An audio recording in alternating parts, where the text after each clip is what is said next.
Jorge, por ahí, Jorge Quinto, creo que ese fue alumno mío en Pando. Bueno, en general, fíjense, un saludo grande a Úrsula, que fue alumna de Puno, así es, y muchos otros que son nuevos o que son amigos. Vamos a hoy tratar un tema súper interesante. Estamos atravesando una etapa difícil, compleja, que es la cuarentena de un virus, de una pandemia. Y en periodos de catástrofe, ya se llamen guerras, epidemias, pandemias, etc., la economía experimenta importantes restricciones, producto de la reglamentación pública, las normas que se aplican a esa guerra o a esa lucha por sanear, ¿no?, de la pandemia o la epidemia a la sociedad.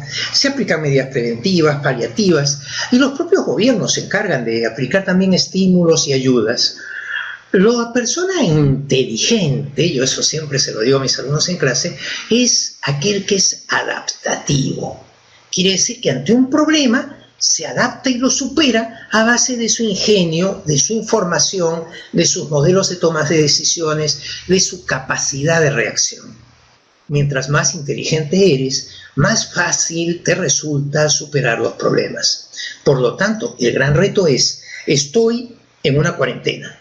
Tengo orden de inmovilización, no me dejan trabajar, ¿me mantendrán mi salario? ¿No me lo mantienen? ¿Soy yo trabajador por cuenta ajena y por ende me va a llegar igual? ¿O soy un profesional y por ser de renta cuarta categoría ya estoy en otra situación? El de quinta categoría por ley sí le debería llegar su salario.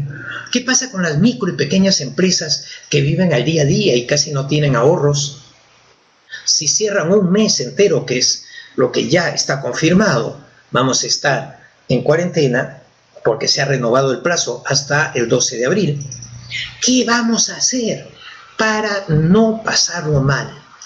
Como ustedes bien saben, las finanzas son la magia del plazo temporal, los recursos financieros necesarios para cubrir consumos e inversión en ese plazo, y la rentabilidad esperada de esa inversión. Y por lo tanto podemos refinanciarnos, podemos renegociar nuestras deudas, podemos tomar muchas estrategias, obtener ayudas públicas, no solo los 380 soles, vamos a ver que hay ayudas públicas a las micro y pequeñas empresas, etc. Entonces, ¿quién es el que va a sobrevivir a la crisis? El que tenga información y sea inteligente, sea capaz de adaptarse y superar los problemas. Por eso, vamos ahora a entrar en materia con el análisis del conjunto de medidas. Si ven esta primera diapositiva, estamos hablando de que vamos a hacer unos contenidos basados en, primero, una breve historia de este tipo de crisis económica. ¿Qué soluciones le daban desde la Atenas clásica, que tuvo una gran peste y se cargó todo el apogeo ateniense con Pericles, que fue una lástima porque fue uno de los momentos más bellos de la historia de la humanidad, hasta nuestros días? Eso va a ser solo 4 pinceladas para que vean que por tradición siempre se toman las mismas medidas. Aislamiento, los problemas del impacto de la economía, todo igual, no se ha inventado nada. Número 2. Vamos a analizar los 7 decretos principales que soltó el gobierno del Perú y que nos permiten saber qué es lo que podemos hacer y qué es lo que no podemos hacer con la cuarentena. Número 3, vamos a intentar inventarnos unos ingresos. ¿Estamos? Quiere decir, ¿cómo voy a conseguir ingresos en este periodo? ¿Qué puedo vender? ¿Qué puedo realizar? ¿De qué me deshago? ¿Cuál tratamiento le voy a dar a mi AFP? ¿Qué recuperación puedo hacer de mi CTS? Etcétera, etcétera. 1.4, vamos a reducir gastos.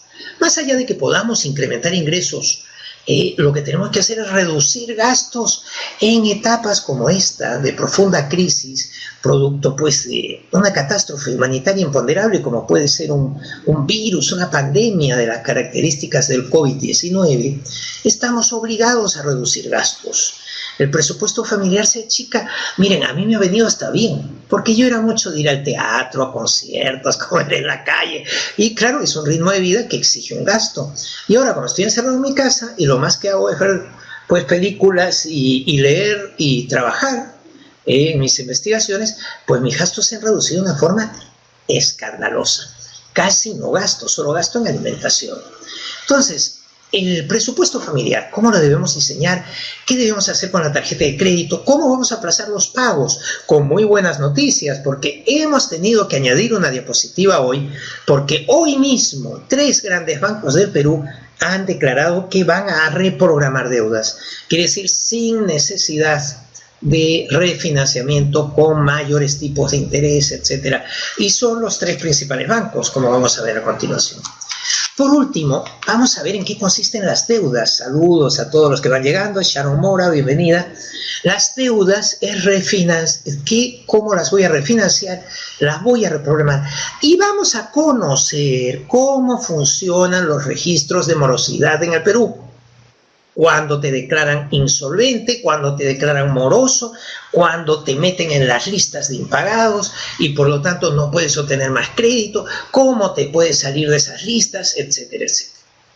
Finalmente, vamos a entrar a la casuística específica, dando consejos prácticos para todos los que sean tercera categoría, micro y pequeña empresa.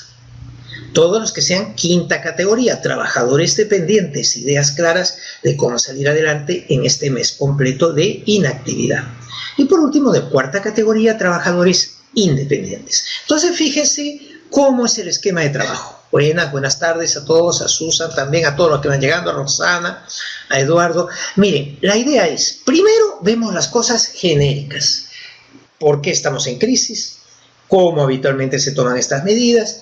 ¿Qué puedo hacer con la reglamentación que ha sacado el gobierno para crear ingresos o reducir gastos? ¿Y cómo voy a trabajar mis deudas? Y en una segunda etapa vamos a bajar al llano y vamos a hablar para cada caso específico. Si usted es MIPYME, micro y pequeña empresa, si usted es trabajador dependiente o si usted es trabajador independiente. Finalmente, a manera de yapita, voy a hacer una serie de recomendaciones para los informales, para los que peor lo pueden estar pasando, sobre pues los bonos de ayuda, los programas de ayuda, las cestas alimentarias, etcétera, etcétera. Pero obviamente nos vamos a centrar principalmente en temas financieros, más que de ayuda humanitaria, pero sin lugar a dudas, por responsabilidad social universitaria, vamos a hablar también de aquellos que lo estén pasando especialmente mal por tener escasos recursos. Dicho hecho, empezamos. Ya habíamos hablado de los periodos de catástrofe, que vamos a realizar una aproximación a esta catástrofe actual en el Perú y cómo vamos a superar la crisis del COVID-19, cómo afecta a la economía al orden de inmovilización. Quiero dejarles claro un detalle. En el mundo existen 7.100 millones de habitantes, a marzo, y se ha dado orden de inmovilización, sumando todos los países, a 2.600 millones de habitantes. Y es muy probable que vaya aumentando porque en Estados Unidos las órdenes de inmovilización las tienen que dar los gobernadores de cada estado. Por ser una república federal, tienen esa independencia, ¿no? Entonces, por ejemplo, pues Florida se ha decretado solo para la ciudad de Miami.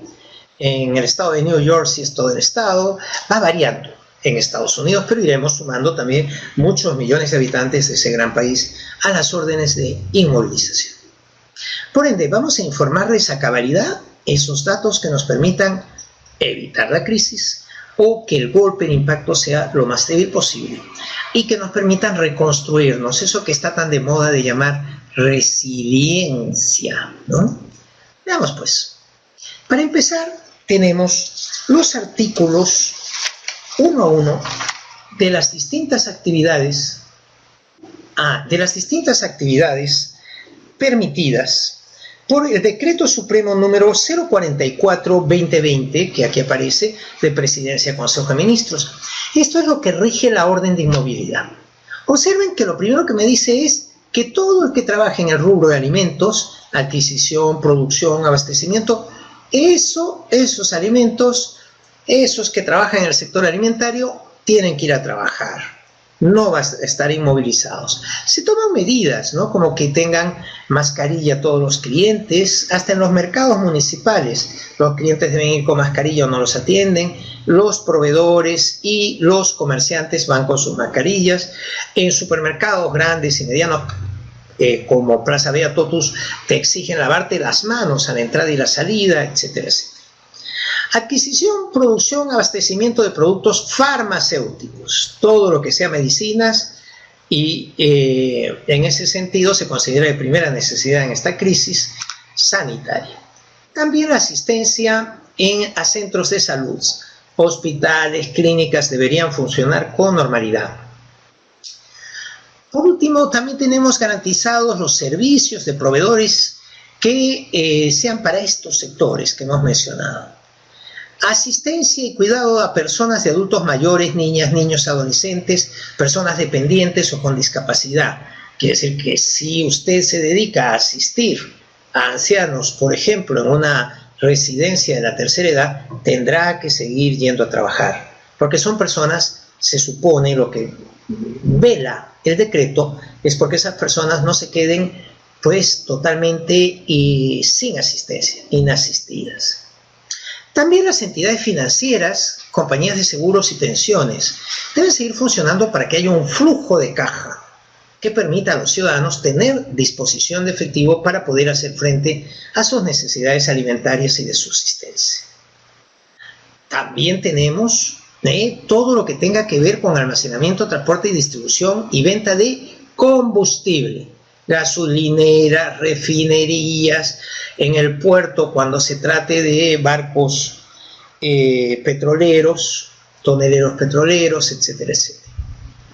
Por último, hay que ver que hay hoteles que deben seguir cumpliendo su función, pero solo porque tienen en su interior gente contagiada de coronavirus o que son extranjeros o nacionales que no están en su lugar de origen y que tienen que alojarse ahí a la espera de que pase la cuarentena del coronavirus.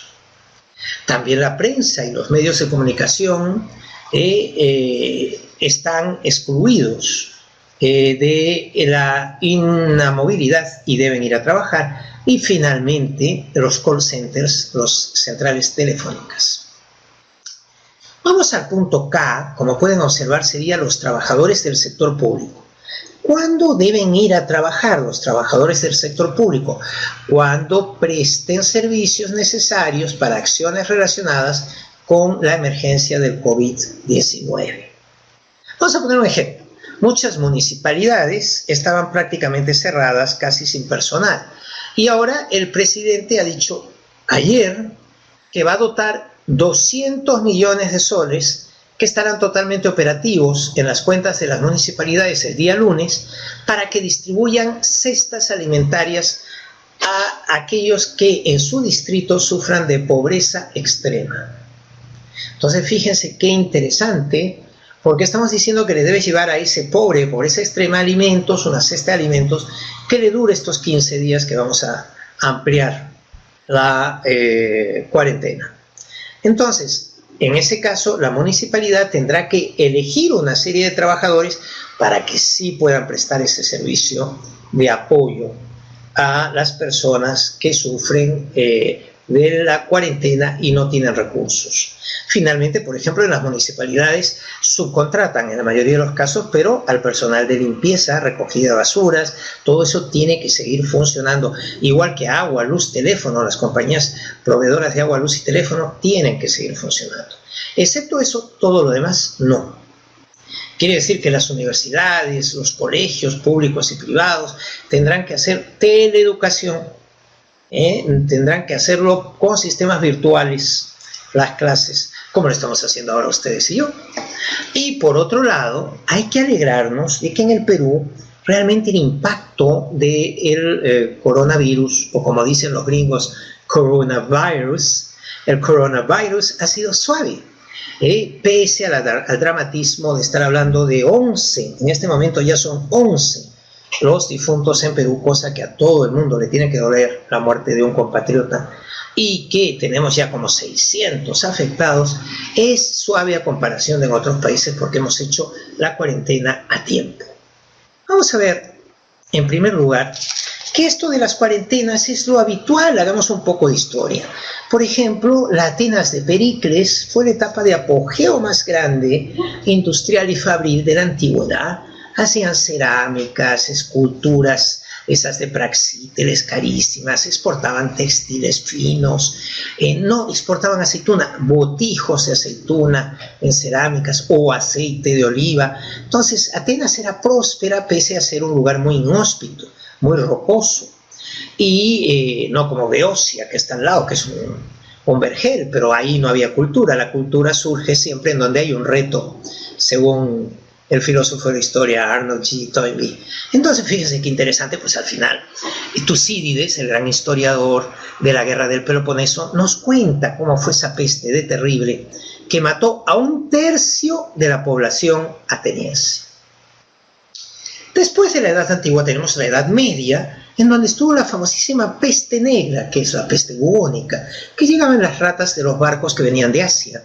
Bueno, la peste más devastadora de la historia de la humanidad, en el siglo XIV mató a 1/3 de la población de todo el mundo conocido de la época, que era Asia y Europa, ¿no? La viruela fue devastadora en Sudamérica. Por ejemplo, el barco de Pizarro, el primer barco de la primera expedición de Pizarro, que solo llegó hasta Tumbes, y por eso cruzaron el río Virú y le pusieron de nombre Perú a nuestro país. Bueno, pues llevaban a un enfermo de viruela y lo dejaron en Tumbes para no contagiarse, y se volvieron a España a buscar refuerzos para ya hacer la conquista, con las buenas noticias de haber encontrado el reino del Virú rico en oro. ¿Y qué pasó? Que ese enfermo de viruela lo llevaron a Huayna Cápac para que viera qué raro, porque era blanco, tenía puntitos en la cara, y murió medio imperio. El propio Inca Huayna Cápac murió de viruela y toda su panaca imperial. Y por eso después viene la guerra civil entre un Cusco totalmente debilitado por la enfermedad y Quito, que estaba más libre de la enfermedad, y ganó pues el candidato de Quito, ¿no? Atahualpa. Eso produjo el que cuando volvieron los españoles el imperio incaico se desmoronó como un castillo de naipes. No resistió porque había tenido una epidemia generalizada, una gran pandemia. Por último tenemos en 1918, aquí a la derecha de la pantalla, la gripe española. Esa ha sido una epidemia de la era contemporánea. Fíjense que hemos pasado. La peste en Atenas es un virus de la época de la edad clásica, ¿no? La antigua, edad antigua. La peste negra, edad media. La viruela es la edad moderna, ¿no? Justo ya el descubrimiento de América y la conquista del Perú en 1500 ya es la edad moderna. Y la gripe española fue en 1918, quiere decir en la edad contemporánea. Y fíjense, siempre se ha hecho lo mismo. En la Atenas de Pericles, en la peste negra, en la Edad Media, en la viruela, aquí en general se aísla a la población para que no se contagie y el virus se vaya exterminando, se vaya pasando el efecto del virus. Y aquí con la gripe española murieron entre 50 y 100 millones de habitantes en todo el mundo. Solo en España 300.000 murieron confirmados por la gripe española. ¿Por qué se hizo famoso como española? Porque realmente la paradoja es que empezó con un cocinero de Kansas City, en United States of America, y en cambio le llaman gripe española. Pero le llaman gripe española porque todos estaban en guerra, la Primera Guerra Mundial, y España era neutral y todos sus medios se dedicaban a hablar de la terrible gripe que tenían en España que mataba a la gente. Pero esa misma gripe la tenían también en Francia, en Inglaterra, en Italia, pero no querían mostrar debilidad. Y por eso, por estrategia militar, dijeron, oiga, vamos a decir que murieron en el frente. Pero realmente muchos murieron con esta gripe, la gripe española, como han hecho muchos historiadores en sus investigaciones, las debidas demostraciones. Y para que tengan una idea, algo muy sorprendente, afectaba a gente entre 20 y 40 años, gente muy saludable, y más o menos el 10-20% de los afectados morían. Si vamos ahora a nuestro caso, tenemos que los coronavirus son unos virus que se transmiten principalmente de animales al género humano. La especie humana, para decirlo más exactamente, somos una especie animal racional, los humanos, nos vacunamos tanto y llevamos una vida tan saludable, tan sana, con alimentos totalmente estandarizados y pasteurizados y demás, sin microbios ni bacterias, que al final casi que nuestros propios virus están todos controlados. Por ejemplo, ustedes habrán escuchado que a los niños pequeños, en los humanos, le ponemos la triple vírica, ¿no? Unas vacunas para que no tengan ninguno de los virus habituales en nuestra especie. Entonces, ¿qué ha pasado de un tiempo a esta parte? El SIDA, por ejemplo, se dice que se lo contagiaron monos en África a ciertos pobladores. O, vean aquí en la diapositiva, el SARS a la izquierda, síndrome respiratorio agudo grave. Esta fue muy terrible enfermedad vírica que surgió en el 2002 en Cantón, China. Fueron 8.098 casos en 24 países, con una letalidad de casi el 10%. El brote se cerró recién en el 2004, 2 años después. Veamos en el centro el MERS, que es el síndrome del Middle East Respiratory, de los problemas respiratorios en el Medio Oriente, Middle East. Empezó en Arabia Saudita en 2012 y tuvo 2.506 casos en 27 países y una letalidad terrible. Casi 1 de cada 3 moría con este virus. Y son COV. Estos virus MERS y SARS ya son COV. Son coronavirus, como el actual, que lo tenemos a la derecha, y que es un coronavirus 19, se supone que viene de las aves y de grandes mamíferos marinos, y tenemos 15.000 casos en su origen en Wuhan, China, pero en la actualidad, como vamos a ver, ya hemos superado el 500.000 de infectados. Este coronavirus es especialmente peligroso porque los virus hay que medirlos en función de 2 cosas. Si el brote es muy letal, quiere decir cuánta gente muere una vez contagiada, y número 2, si el brote es muy expansivo, quiere decir es muy fácil contagiarse. Entonces, por ejemplo, el SARS, el MERS eran peligrosísimos, pero el nivel de contagio fue muy bajo. 8.000 personas en todo el mundo, en 24 países, 2.500, pero esta es la locura, porque este brote se contagia con gran facilidad. Es que avanza el contagio de una forma impresionante. Y al final, eso de que solo afecta al 3% de los enfermos, vamos a ver que no es verdad. Depende del país, de la resistencia de sus pobladores, perdón, de el tipo de afectado y su salud. Entonces, estamos en un 6, en un 5, en Italia, en España, 5% de afectados, no un 3%, ¿no? En algunos países de Latinoamérica, un 10% es la mortalidad, como vamos a ver a continuación ya con datos. Entonces, por eso es que hemos tomado medidas tan difíciles para la economía. Aquí tienen un enlace que les dejo para el que le guste hacer seguimiento del problema. Este es una página web del Johns Hopkins University. Johns Hopkins University es la universidad de medicina avanzada más importante, centro de investigación de medicina en los Estados Unidos y tal vez en el mundo, ¿no? Solo el Instituto Pasteur en París puede competir en avances tecnológicos y de investigación con Johns Hopkins de Estados Unidos. Y entonces Johns Hopkins ha hecho esta aplicación que si copian y entran, verán que te da en tiempo real cuánta gente va enfermándose. 586.140 fue cuando yo he hecho esta diapositiva hace menos de una hora. Y aquí país por país. Ya el primero por número de infectados es Estados Unidos. Le sigue Italia, España, etcétera, etcétera, etcétera. China, perdón, es el tercero, España el cuarto. Y acá viene cuántos han muerto y cuántos se han recuperado.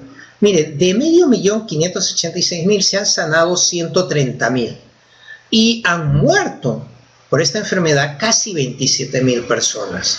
Quiere decir, realmente es una desgracia, ¿no? Imagínense ustedes que a nivel de bajas es una señora guerra, 27.000 muertos.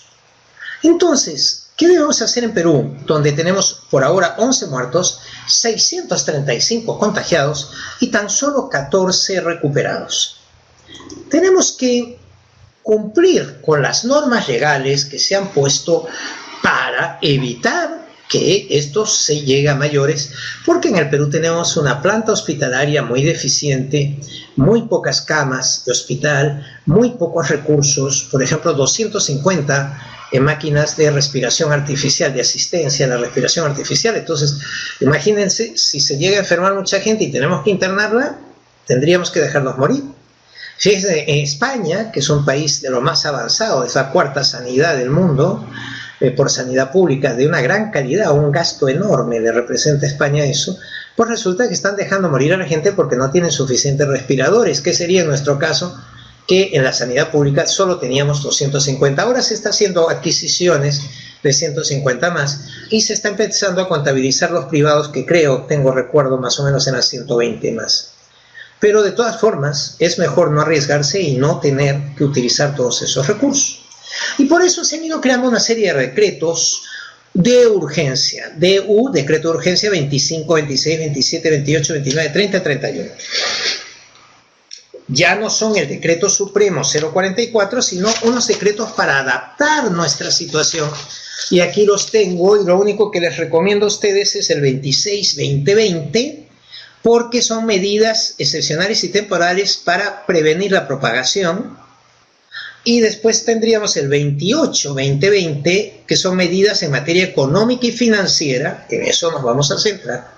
Y por último, 29-2020, cómo financiar a la micro y pequeña empresa para que no se hunda en la crisis por estas restricciones y esta inmovilidad que lleva a no tener mercado, ¿no? Porque no hay un libre desplazamiento de proveedores, clientes, fabricantes, etc.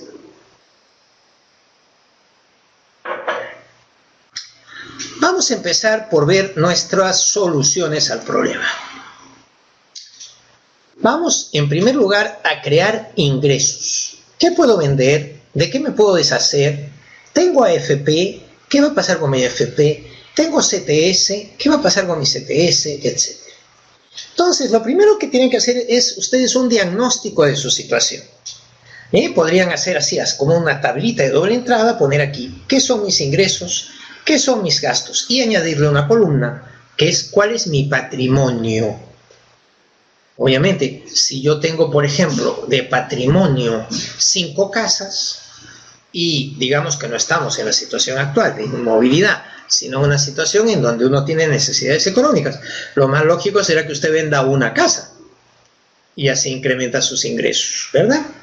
Vamos a ver que en las empresas se hace mucho esto cuando hay 3 fábricas, por ejemplo, y hay problemas de viabilidad empresarial, se hacen reingenierías y usted prescinde de una de las fábricas y la elimina para conseguir nuevos recursos con los cuales financiar y hacer viables las otras 2. Entonces, realice un diagnóstico financiero, que está aquí arriba, y pregúntese, ¿tengo ahorros? Esto es la pregunta mágica. Incluso en su empresa, la empresa tiene ahorros, previsiones, provisiones, fondos que haya dotado. Si la respuesta es sí, vean la columna de la izquierda. Haríamos un diagnóstico de cómo hacer un uso racional de un fondo de emergencia a partir de mis ahorros. Quiere decir, yo tengo ahorros y debo tener un fondo de emergencia. Segunda opción, debe hacer un presupuesto para la cuarentena. ¿Qué vamos a comer en los próximos 15 días? A ver, ¿cuál es el desayuno? ¿Cuál es el almuerzo? ¿Cuál es la cena del primer día, el segundo día, el tercer día? Planifique. Y después sus compras, organícelas en función de esas necesidades. Siguiente, no se deje tentar por promociones, ofertas, etcétera. No, ya no. Y ahora sí tiene que ser usted muy estricto. No va a comprar caviar en estas circunstancias. Y por último, compre solo lo que necesita. En cambio, si no tiene ahorros, hay 2 opciones. O tiene usted su AFP, que lo puede usar, o tiene su CTS, o puede dedicarse a vender, ven en la parte de abajo, si no los tiene, algunos tipos de realizar activos, realizar deudas, cobrar de forma anticipada, etcétera, etcétera. Entramos en materia. Las AFPs, me han preguntado muchísimo por las AFPs. Mucha gente ha visto con desesperación que se ha reducido a la mitad, a la tercera parte el valor de sus AFPs en estos días. Recordemos que una AFP es un fondo de pensiones privado que tienen muchas personas en el Perú en vez del público y tiene 4 formas de hacer su cartera, esto por ley.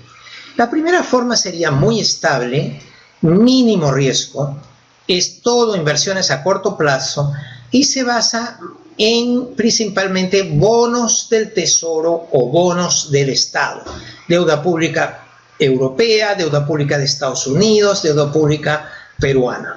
Entonces, como mayoritariamente es renta fija, deuda pública, el nivel de riesgo es bajísimo porque a usted le están diciendo que sí o sí el gobierno le va a pagar un tanto por ciento semestral, anual, etc. Entonces la AFP no sube mucho de valor, no tiene una alta rentabilidad, pero sí le paga con seguridad sus intereses. Después habría mixtos en donde cada vez se aplican más acciones o renta variable al fondo y los de máximo riesgo obtienen la máxima rentabilidad. Vamos a poner un único ejemplo de qué es una AFP. Digamos que en esta AFP, la cuarta, la nivel 3, ¿no? El fondo 3, yo he optado por un fondo en donde todos son Nasdaq, quiere decir valores tecnológicos cotizados en Estados Unidos. Y casi no tengo el Dow Jones, que son los valores industriales y más estables como alimentación, industria general. Entonces, cuando viene una crisis, alimentación se mantiene, pero no se mantienen las tecnológicas, esas se hunden más rápido. Pero cuando vienen las recuperaciones, las salidas de la crisis, son más rentables las tecnológicas. Entonces, ¿qué debe hacer usted? Yo les recomiendo que si tiene una AFP, por ahora no la cambie. ¿Por qué? Porque esto es coyuntural, puede durar 3-4 meses más. Lo que tiene que saber es qué tipo de valor predomina, qué valores predominan en su cartera de inversiones de la AFP y evaluar el riesgo. Porque si usted estaba aquí en Nasdaq, todo Nasdaq, era alto el riesgo, mayor la rentabilidad, y de repente se ha hundido su fondo, y usted dice, prefiero cambiar lo que me queda al fondo cero, está consolidando pérdidas, es decir, ya perdió de verdad. Recuerde que ese valor tiene una pérdida ahora, pero esa pérdida es coyuntural. Entonces, interesante el que lamentablemente no nos permitan recuperar las AFPs que tienen unos fondos enormes en una circunstancia como esta. Pero sí el gobierno ha determinado, como veremos más adelante, que usted en abril a ningún peruano le van a cobrar la cuota de AFP.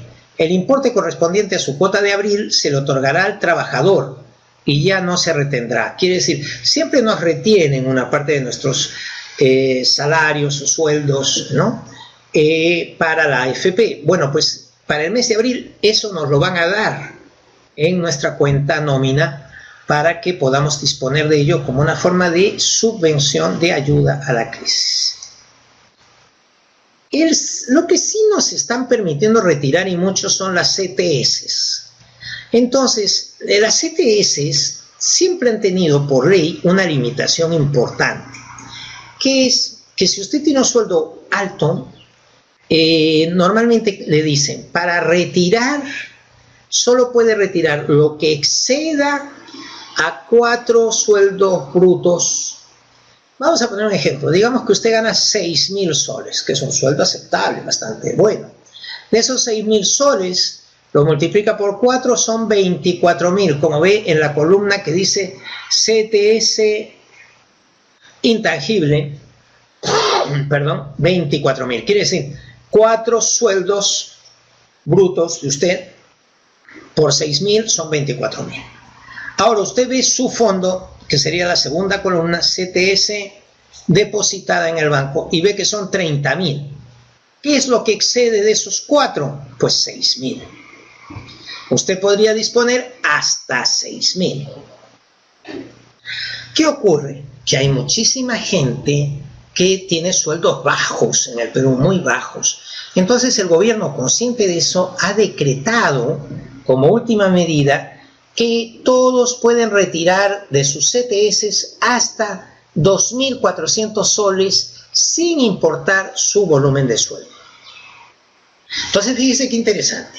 Miren nuevamente las tablas. Yo tengo un sueldo de 930 y yo tengo un ahorro de 4.000. Entonces multiplico depositado en el banco por AFP, perdón, por CTS. Entonces 930 por 4, 3.720. 4.000 menos 3.720, solo podría retirar miserables 280 soles. Entonces el gobierno, consciente de eso, de que los tramos bajos no pueden retirar mucho, se multiplican por 4, porque su capacidad de ahorro en el propio CTS es baja, han llegado a la conclusión de que autorizan hasta 2.400. Les doy un ejemplo. Nuevamente, yo gano 930, debería haber retirado 280, pero a mí me ha dicho el gobierno, si tú tienes en tu cuenta 2.400 o más, puedes retirar hasta 2.400. Y aquí en esta primera línea, como ven, la cuenta tiene 4.000. Entonces, como tiene 4.000, puede retirar hasta 2.400. Para este sueldo bajo de 930, hemos incrementado considerablemente, casi hemos multiplicado por 10, porque pasa de 280 soles que podían recuperar a 2.400. Es una gran ayuda para los que no tienen capacidad de ahorro. Por ahí me preguntan por la ley MIPE laboral. Por favor, no pierdan esas preguntas, que las vamos a ver al final. Ya esto de la ley MIPE laboral la vamos a ver al final para no cortar la explicación en su conjunto, pero es una buena pregunta. No la pierdan. Entonces seguimos. ¿Qué pasa con la reducción de gastos? Hemos dicho que vamos a hacer un presupuesto y vamos a ver qué tan endeudados estamos. Entonces yo tengo agua, luz, teléfono. Buena noticia. Sedapal suspende el cobro del recibo de agua de marzo y también probablemente el de abril.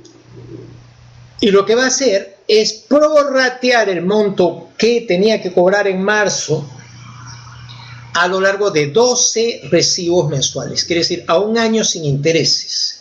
A mí me parece una medida muy positiva, en línea con la que están adoptando otros países. Por ejemplo, El Salvador fue el primero en anular los recibos de agua, luz y teléfono. ¿Qué pasa con la luz? Bueno, se ha hablado con las empresas que ya no son chilenas. Aquí la sorpresa, ¿no? Como saben, muy silenciosamente, Chilectra, la hidroeléctrica de Chile, vendió Luz del Sur y otras grandes corporaciones hace ya más de un año a empresas chinas. Entonces, estas empresas de luz son ahora principalmente chinas. Además, el gobierno tuvo que sacar, ¿no?, el Poder Legislativo, una norma anti-monopolio, porque China parece que se iba a quedar con todas las eléctricas. Entonces, solo para el sector eléctrico ha habido normas antimonopolio. La deuda en dólares es recomendable, en principio, que la reduzcan. Eso sí es verdad. Porque más allá de que la refinanciarán sin intereses seguramente, como vamos a ver a continuación, tan pronto puedan amortizar algo, amorticen dólar, porque está muy volátil, varía mucho. Para que tengan una idea, con esta crisis llegó a subir a 3.52, ahora está en 3.43 en este momento, al día de hoy, pero está así, y uno no puede vivir pues con la soga al cuello. Vamos por lo tanto, a definir que la Visa, siempre que ustedes tengan tarjeta de crédito, me va a permitir prorratear esos recibos que por ahora no me han refinanciado, que serían la luz y el teléfono. Hay los que tienen dúo, hay los que tienen trío. Bueno, pues da igual, esta compañía de teléfonos le pagarían con la Visa.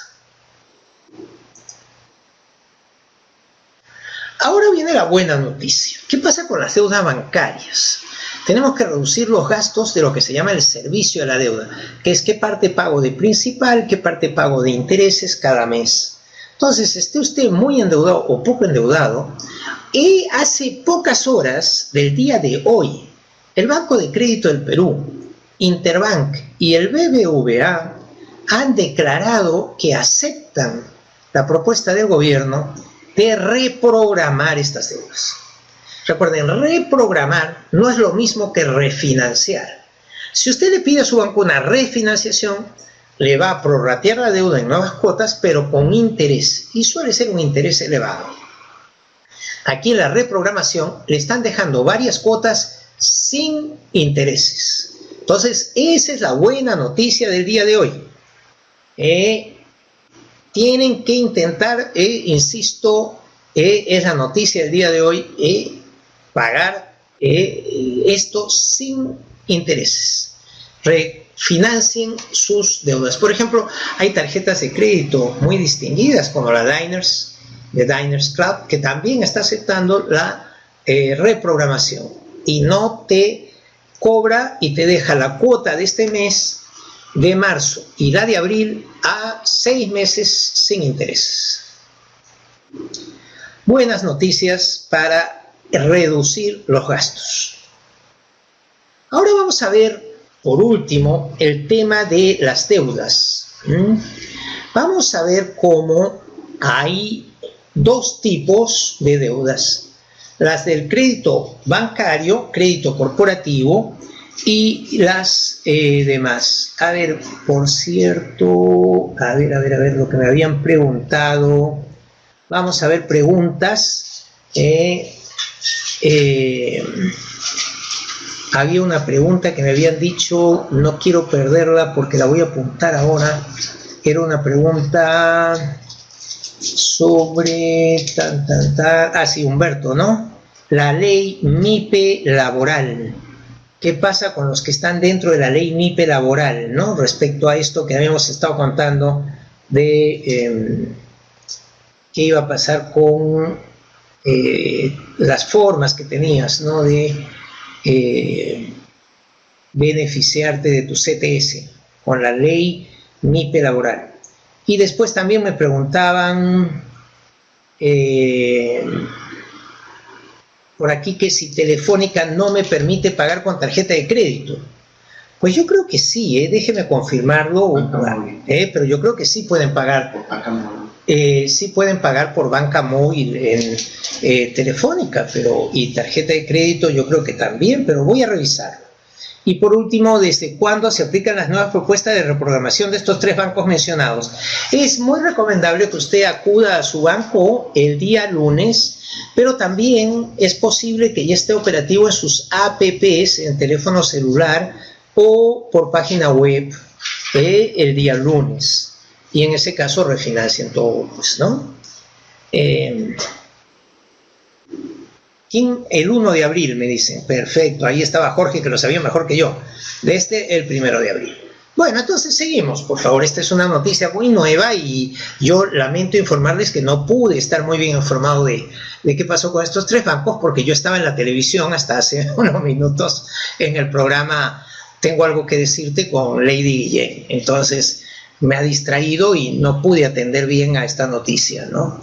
Esto en Frecuencia Latina, atendiendo dudas y preguntas de la gente sobre cómo va a ir esto de el coronavirus. Bueno, entonces, sí, exacto, Alan Guzmán nos comenta, se puede congelar las deudas hasta por 60 días, así es. Después hay que pagar el servicio completo de la deuda, principal e intereses, pero la van a reprogramar entre 6 y 12 meses sin intereses, entonces va a ser muy cómodo. Es probable que así evitemos que se rompa la cadena de pagos, como dice el señor presidente, para las empresas, pero también para los particulares. Debemos evitar la morosidad. Miren aquí la tabla de tipos de crédito. Tenemos los créditos empresariales son a microempresas, pymes y grandes empresas. Los créditos a particulares tenemos que pueden ser tarjeta de crédito o línea de crédito. La línea de crédito, cuando te dan una póliza pero de crédito, es para que tú dispongas de eso libremente y lo más práctico es con la tarjeta, ¿no? La tarjeta de crédito misma.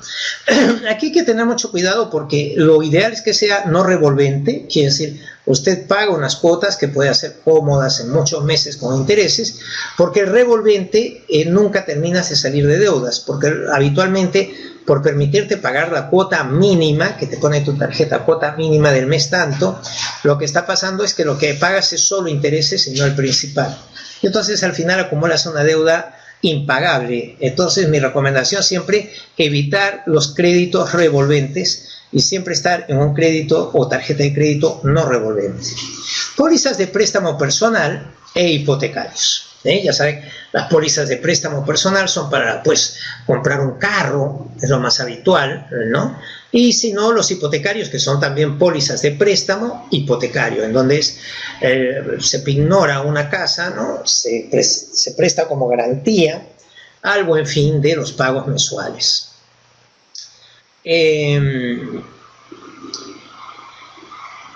Mira qué maravilla, por aquí nos comenta Eduardo que incluso hay una tarjeta del IBK que se va a dividir entre 24 cuotas de pagos mínimos, todo lo de abril y mayo. Me parece espectacular, porque lo que yo tenía entendido que se pactó con el señor presidente era entre 6 y 12 meses. Miren, si son 24 ya sin intereses, pues me parece fabuloso. Bueno, y ahora veamos qué pasa con todo esto. No debes caer jamás en la morosidad. ¿Qué es la morosidad? Cuando te consideran que ya no eres digno de un crédito. Hay que acercarse a refinanciar el crédito. En este caso ya te lo reprograman las 3 más grandes entidades del país. Casi el 70 y pico % de la cartera, casi el 80% de los clientes están en esas 3 entidades. Entonces eso es muy buena noticia. Pero digamos que usted estuviera en otra entidad, una caja de ahorros, o estuviera pues trabajando con una caja municipal, tiene que acercarse a la entidad para refinanciar si no lo han reprogramado o si no lo reprograman.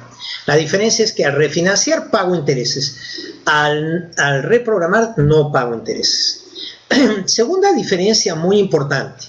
Cuando yo voy a un banco sin crisis, sin la situación actual, y le pido refinanciar mi deuda, hago bien, porque de esa forma evito caer en morosidad, le explico los motivos por los cuales ya me encuentro insolvente de cara a esa deuda y le pido pues que me la hagan en mayores cuotas, a más largo plazo, etc. Ahora, cuando usted refinancia, sorpresa, en el Perú, la Superintendencia de Banco y Seguros le requiere al banco o caja que lo está refinanciando que lo apunte en una listita, que es como un sistema de alarma, que hace que le sea mucho más difícil conseguir nuevos créditos, porque cuando vaya a otra caja u otro banco, le van a decir, no le puedo prestar. ¿Por qué? Porque aunque no eres moroso ni nunca lo has sido, ya has sido refinanciado. Lo que a mí me parece un poquito feo, ¿no? Porque en el fondo no debería ser así, porque es una persona honesta que iba a decir que tiene un problema temporal pasajero y por eso está refinanciando. ¿Qué pasa con los que no pagan? Bueno, los que no pagan, pues ya, olvídate. Los que no pagan las cuotas van de la siguiente forma, como ven en la tabla de morosidad. Cuando tú eres normal, pagas puntual, el banco te hace una evaluación crediticia de cuánto te ha prestado e incluso hasta te ofrece más. Es muy divertido, en mi caso me llaman continuamente a ofrecerme campañas de crédito. Yo podría vivir sobreendeudado, pero como soy prudente y pago puntual y no me endeudo mucho, justo por eso en la evaluación crediticia es algo muy favorable para los bancos y me suelen llamar y ofrecer campañas de crédito. Ahora, las MIPES y los consumidores se pueden retrasar un máximo de 8 días. Quiere decir, 8 días o menos no es grave, te puedes retrasar. Claro, el banco te empieza a llamar, inmediatamente ve que no has pagado. Al día, a los 2 días te empieza a llamar, porque no quiere que sobrepases los 8 días. Si es un crédito hipotecario, te puede conceder hasta 30 días de retraso como algo normal. Porque es un crédito a muy largo plazo, ¿no? 20 años, 15 años, etc. Ahora, te van a clasificar como cliente con problemas potenciales si estás por encima de los 8, quiere decir 9 días de atraso hasta los 30. Como tengas 9 días de atraso hasta los 30 en MIPES y créditos a las MIPES, créditos al consumo, ya eres un cliente con problemas potenciales.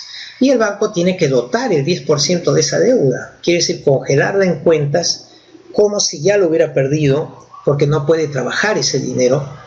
Para el banco es muy doloroso tener que colocarte con problemas potenciales. Y en cambio, si es un préstamo hipotecario, te aguanto entre 31 y 60 días. El banco te considera un cliente, bueno, la banca en general, ¿no? Y incluidas las cajas, un cliente deficiente si estás entre 61 días de atraso, entre 31 días de atraso y 60 cuando son MIPES y consumo, 61 y 120 cuando es hipotecario. El banco te dota como dudoso si has superado los 61 días de atraso en MIPES y consumo hasta 120 y de 121 a 365 un año de atraso en hipotecario. Más de un año de atraso en hipotecario, más de 120 días, que sería la tercera parte del año, 4 meses, sin pagar en créditos a las MIPES y consumo, te convierte en definitivamente insolvente, pérdida. Y te perjudica a ti más que al banco, pero al banco muchísimo, porque el 100% del importe del préstamo va a tener que ser dotado y congelado en las cuentas del banco, como una penalización porque tú no pagaste. Por lo tanto, es muy interesante recordar que en países europeos y la OCDE en general, la OCDE, como dicen en Perú, la OCDE, Japón, Unión Europea, Estados Unidos, los clientes utilizan algo muy práctico que es la quita. Se dice una quita cuando el cliente va y dice, no puedo pagar, quiero que me refinancies, o puedo pagarte pero si me reduces. Simplemente quítamelo, redúceme la deuda. Estas quitas las saben hacer muy bien ellos porque saben cuánto tiene que dotar. Por ejemplo, dice, si estoy deficiente o dudoso, va a dotar la mitad del préstamo. Y para el banco eso es un gasto enorme, porque ya deposita la mitad del total del préstamo en una cuenta inmovilizada para garantizar la solvencia y liquidez del banco frente a sus ahorristas, ¿no? Aquí en pérdidas el 100% del préstamo, etcétera. Entonces dices, mira, si tú me haces una quita del 20%, yo no voy a ser moroso.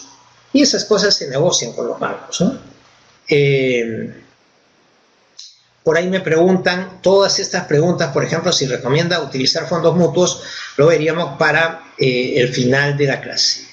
Entonces, apenas te normalices, por favor, paga. Paga sobre todo los dólares, cancela toda posición en dólar y en menor medida vas pagando las cuotas básicas de tu deuda de soles. Y vamos a lo siguiente. Vamos a los consejos prácticos y a las casuísticas específicas. Un segundito, por favor, no se muevan. Un segundo.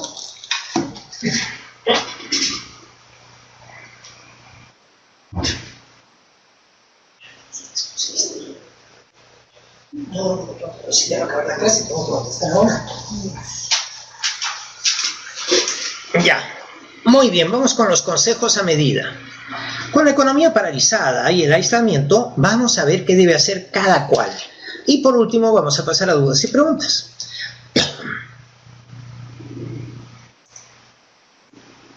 En primer lugar, yo tengo el coronavirus, no tengo el coronavirus, tengo fiebre, no tengo fiebre, tos, etc. Mire, la solución pasa porque ustedes entren a esta página web www.gov.pe/coronavirus y ahí van a poder observar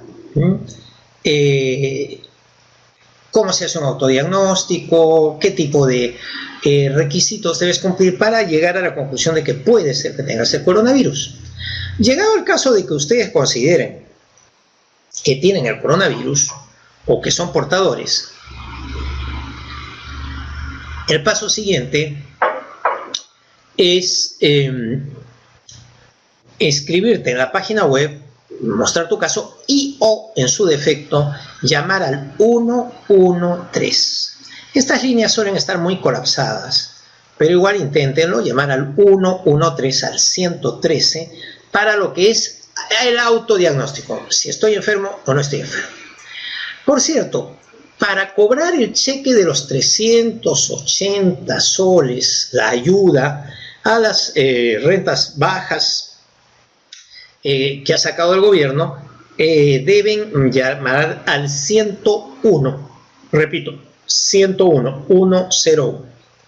Y ahora sí, vamos a ver pues qué es lo que debe hacer cada cual.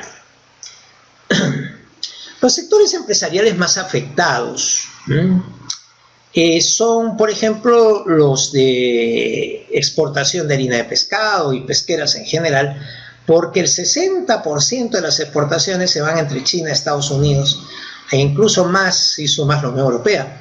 Entonces, como estos países ya están afectados por el coronavirus, ¿qué les puedo decir? Obviamente sus compras se verán menguadas, no serán las mismas. En el sector agropecuario también se puede ver bastante afectado, sobre todo las exportaciones a China. Y en cuanto al sector de hidrocarburos, como hay una guerra de precios entre Rusia y Arabia Saudita, que ofertan muchísima cantidad para bajar el precio adrede para intentar quebrar al otro, y por otro lado ha habido una caída de la demanda de hidrocarburos porque hay menos viajes, por ejemplo de líneas aéreas está totalmente paralizado, de carros o de coches también porque hay orden de inamovilidad, etcétera. Entonces el consumo de hidrocarburos ha bajado de una forma salvaje. Para colmo están produciendo más estos dos productores estrellas como son Arabia Saudita y Rusia, y ha llevado al colapso total del precio. Ha bajado a niveles de hace más de 18 años el West Texas y el Brent del Mar del Norte en Europa.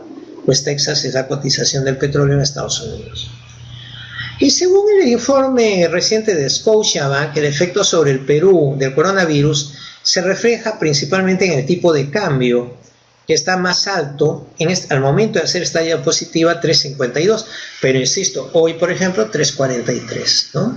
Entonces no siempre está más alto, pero está muy alto a comparación de lo que estaba antes, que era 3.20. El decreto de urgencia pensado para la tercera categoría, que son las micro y pequeñas empresas, te dice, que es muy bueno, que ofrece un fondo de ayuda empresarial de 300 millones de soles para que micro y pequeñas empresas desarrollen actividades de producción, turismo y comercio y servicios conexos. Puede obtener el crédito para capital de trabajo desde el 21 de marzo del 2020, según parámetros de la Superintendencia de Banca y Seguros. Los requisitos son que cuenten con crédito vigente y se encuentren clasificados en la central de riesgos de la Superintendencia en la categoría de normal o, como mucho, con problemas potenciales, a febrero de 2020, y que requieran una reprogramación o refinanciación a partir del 21 de marzo del 2020. Esta es la gran ayuda para las pymes, ¿no? Entonces ahora vamos a ver qué pasa con los impuestos. Miren, lo de los impuestos es espectacular, porque lo que ha decidido el gobierno es darnos una tregua, como una ayuda a los ciudadanos. Tú me tenías que pagar los impuestos ahora en marzo de todo el año pasado a los particulares, el impuesto a la renta de las personas físicas, de las familias, de las economías domésticas. Y también estaba por pedir los impuestos para las empresas, principalmente las pequeñas y medianas. Bueno, todo eso ha quedado totalmente aplazado, porque según la norma del gobierno, hasta 5.000 unidades impositivas tributarias. Recuerden que cada UIT, cada unidad impositiva tributaria, está en torno a 4.000 soles. Entonces, si hablamos de 5.000, hablamos de casi 21 millones de soles, ¿no? Que son 4.000 y pico por 5.000, de facturación anual para recién no estar excluido de esta lista de aplazamiento de los impuestos. Así que prácticamente todos los particulares, todas las familias, vamos a podernos acoger al aplazamiento del impuesto de la declaración anual del impuesto de la renta 2019, y también, como no, gran parte de las empresas. Como ponemos aquí en el texto, estaríamos hablando que más o menos el 99% de las empresas o algo parecido son medianas, pequeñas y microempresas, se van a ver beneficiados con esta medida. Y prácticamente también la totalidad de los particulares. Entonces, ¿qué están diciéndonos? Que nuestros impuestos se van a aplazar la declaración 3 meses, sin intereses, sin mora, sin nada. Dentro de 3 meses hablaremos de pagar los impuestos. Entonces, muy bien, porque normalmente deberíamos haber pagado en marzo, y es marzo, abril y mayo. recién para finales de mayo, primeros de junio, empezaríamos a declarar impuestos. También la SUNAT nos plantea, es más, miren, yo decía finales de mayo y no, aquí están los días de junio en que nos plantea vas a pagar según el último código de tu RUC. Este es el nuevo calendario, disculpen, no hay mayo, es junio. Así que muy buena noticia, ¿verdad? Y tienes que, si tu RUC termina en 0, el 24 de junio, en 1, el 25, y así sucesivamente hasta 9. Entonces, 99.5% de las compañías no declararán impuestos hasta esas fechas, junio, y la prórroga es también para todos los contribuyentes familias, 550.000 personas naturales y 1.100.000 personas físicas. Quinta categoría, dependientes, y ya estamos acabando, estamos a punto de acabar.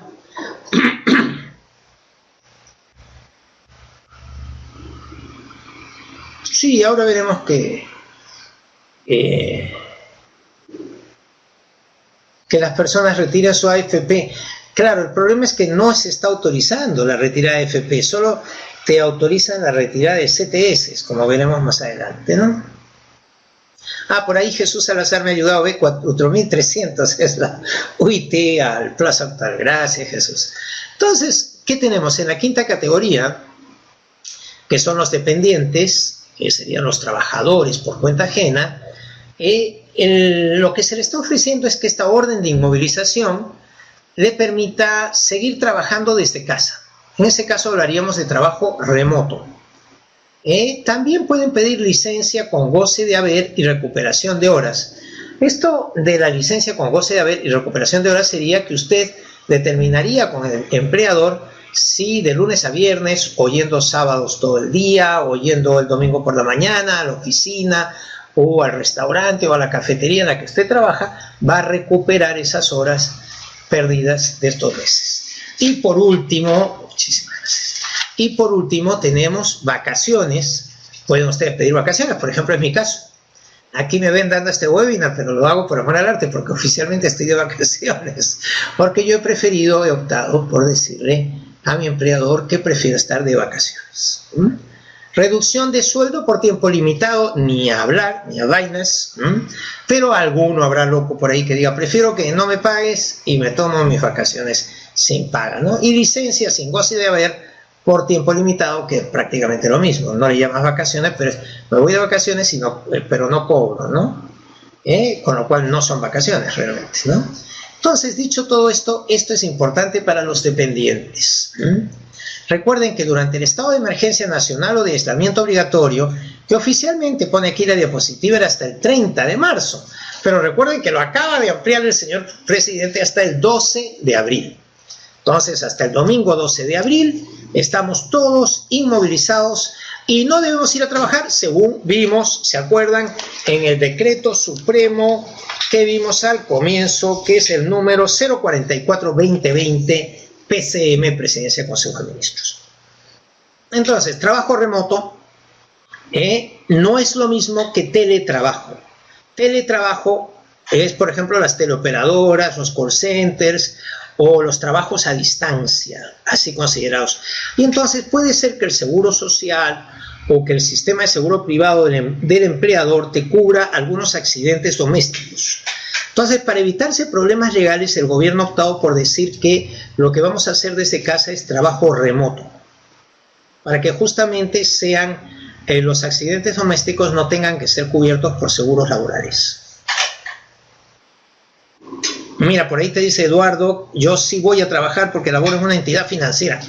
No le vamos a preguntar cuál para no hacer el cherry, pero a ver, Gonzalo, ¿recomiendas utilizar fondos mutuos? Es verdad, nos queda pendiente esa pregunta de los fondos mutuos, si consideramos que es útil o no en este momento. Yo obviamente te diría que en este momento entrar a fondos mutuos puede ser que sí fuera ventajoso cuando ya estemos al final de la crisis, más o menos, porque estarán muy bajas las carteras, pero llegar a tener fondo mutuo ahora, pues debes haber sufrido pérdidas importantes, porque es un equivalente a la AFP, ¿no? Ya lo veremos ahora en las preguntas. Por ahí está Eduardo también, que dice que él puede atenderlos como banquero, como bancario, con este tipo de consultas concretas. Aquí tienen teletrabajo versus trabajo remoto, que ya lo hemos hablado, y hemos cumplido 1 hora y 5 de clase y nos queda solo la quinta categoría, los dependientes.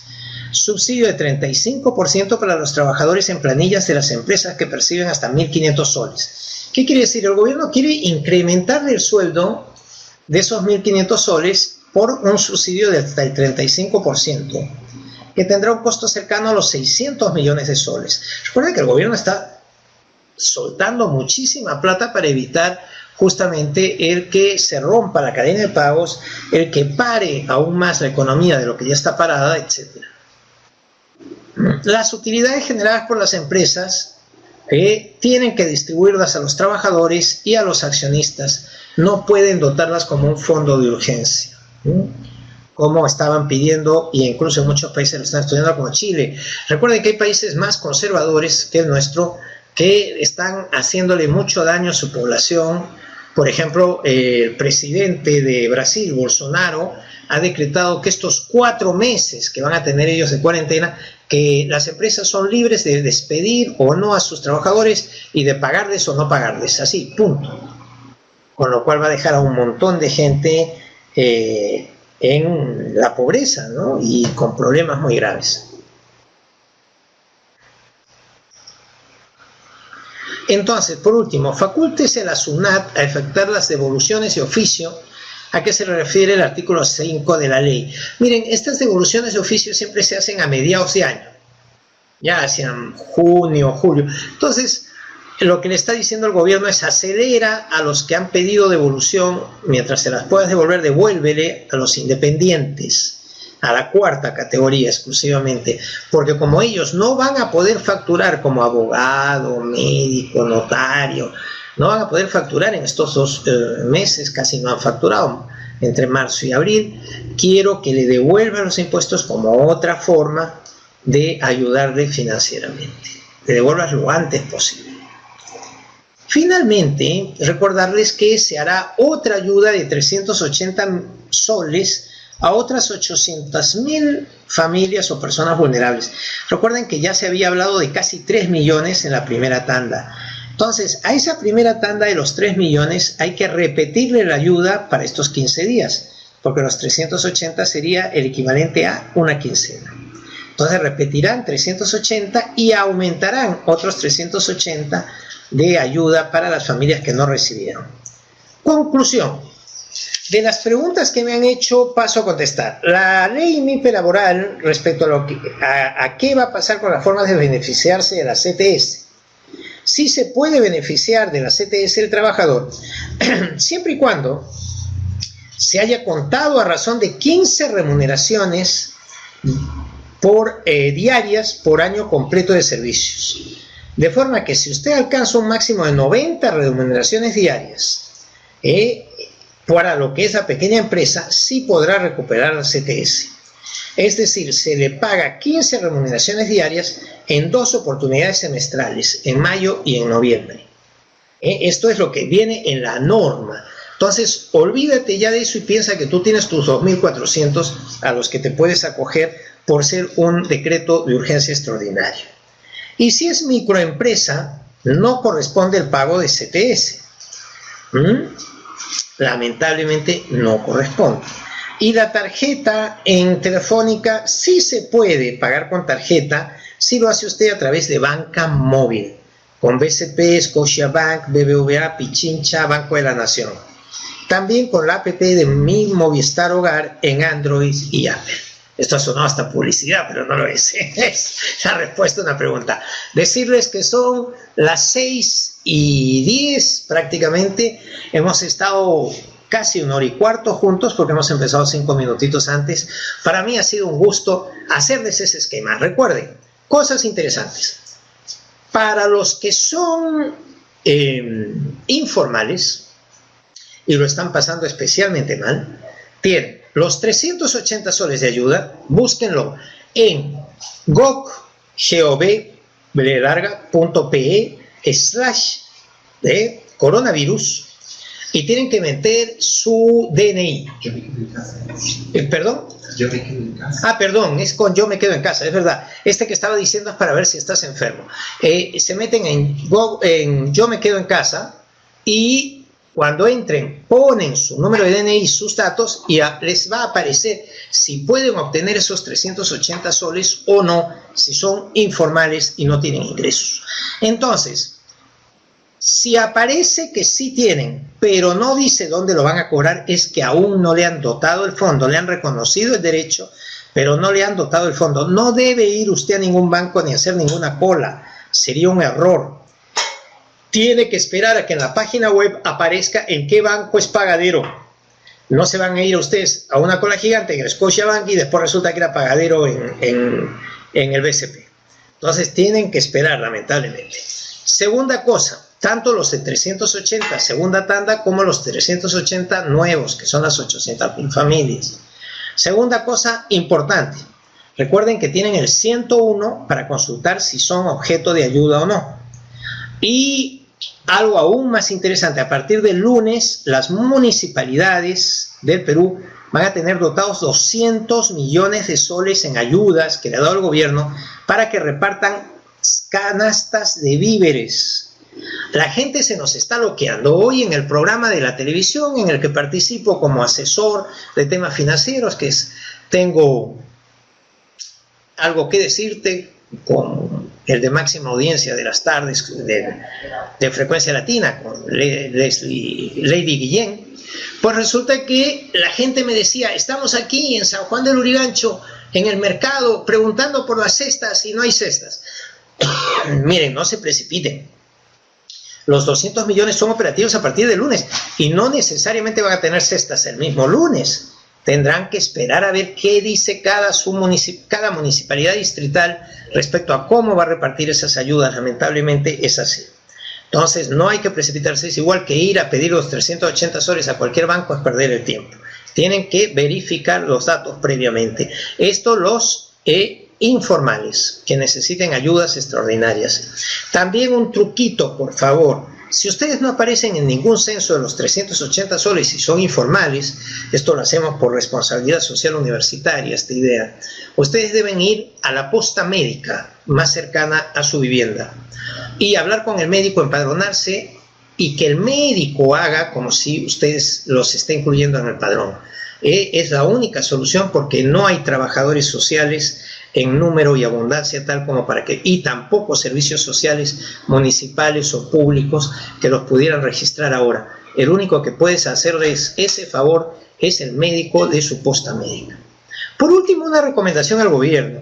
Realmente estas cestas alimentarias las debería haber repartido el ejército, como había propuesto yo en otro programa, también en televisión, en ATV+, con Juan Carlos Gambini. Le dije, es el ejército el que tiene que desplazarse según el mapa de la pobreza a las zonas de pobreza extrema, llevando estos alimentos como ranchos militares, en unas cestas, diciendo, esto equivale a un día, pues te dejo 15, si son un solo habitante, 30, 45 si son 2 o 3. Entonces, esto no se tuvo parcialmente en cuenta por el gobierno. Me acuerdo que mi amigo Mauro, de Presidencia del Consejo de Ministros, que es asesor, me dijo que era buena idea y que le iban a hacer, pero lo están haciendo con las municipalidades, que es un tema tal vez un poquito menos operativo. Y número 2, el problema es qué van a hacer las municipalidades, dónde van a distribuir estos alimentos. Entonces, en mi propuesta original, yo había dicho que los alimentos se debían distribuir por el ejército y hacer el acopio de alimentos en las mismas instituciones que hacían de colegio electoral. El ejército, cuando hay elecciones, lleva las urnas, recoge las urnas y cuida los colegios electorales, que conoce bien. Entonces, ese colegio, esa universidad que ahora no funciona y que está en cuarentena, puede servir para distribuir alimentos en solo aquellas zonas que sean de extrema pobreza, ¿no? Sería una buena salida para esos distritos que quieren ayudar con cestas alimentarias. A ver, me dicen, Gonzalo, las farmacias y botecas podrían contribuir con la atención primaria del coronavirus empadronando a los ciudadanos. Es una magnífica idea que la da, por cierto, un alumno que tuve muy brillante, Manuel Lee. Le mando desde aquí un saludo. Me parece una interesante idea. Las boticas están abiertas y muchas de ellas incluso tienen médicos, no solo farmacéuticos titulados, tienen médicos titulados entre su personal. Entonces sería una muy buena idea. Te pueden tomar la temperatura, ver si cumple o no la sintomatología. Sería una salida interesante. Vamos a pasarle el soplo al gobierno y les diré que es una recomendación de Manuel Lee, ¿eh? Debemos ser flexibles en las crisis, querernos mucho, querer mucho a nuestras familias, cuidarnos mucho todos y pensar que ya que esto es un imponderable, como en tiempos de la Atenas de Pericles o la peste negra de la Edad Media o la viruela de la Edad moderna con Huayna Cápac y todo el imperio incaico destruyéndose, lo único que les quiero dejar es la idea y el recuerdo de todo eso se sobrelleva y se supera cuando la gente se quiere mucho a sí mismo y ama mucho a los demás.